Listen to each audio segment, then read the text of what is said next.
Thank you for watching another UPCI Music Ministry video on YouTube.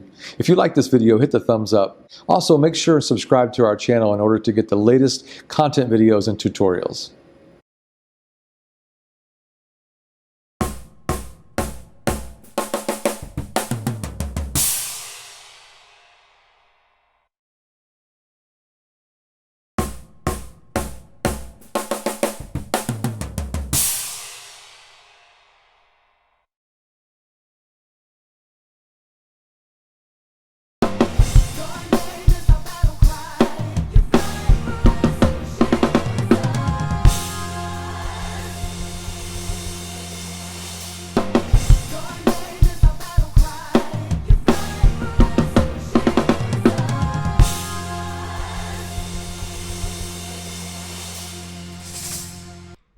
Alright, so now let's go over the outro.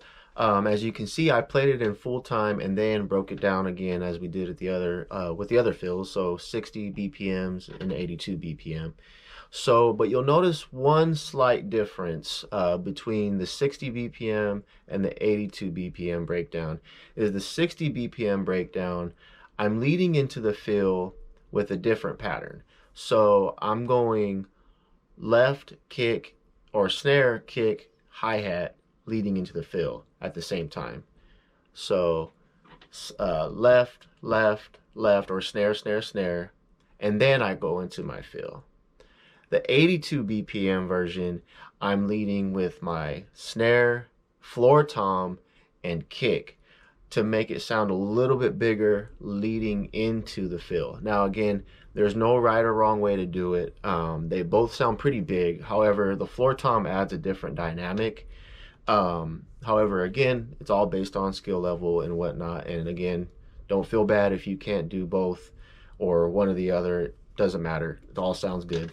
And so now let's go over the fill. In the breakdown on the bottom, you can see that what the pattern was: right, left, and those are the snare hits. Kick, kick, left, which is your snare, and then right, right on tom 2, and then your left also hits tom 2, and then your floor tom, right, left, kick. Now I went up here because that you're also going to hit the crash at the same time as your kick that ends the song, but you're also going to just stay there and sustain, and it's going to be a big ending, and then however you want to end it, you can end it. So those are the hits. Again, I recommend you writing this down and really studying each hit.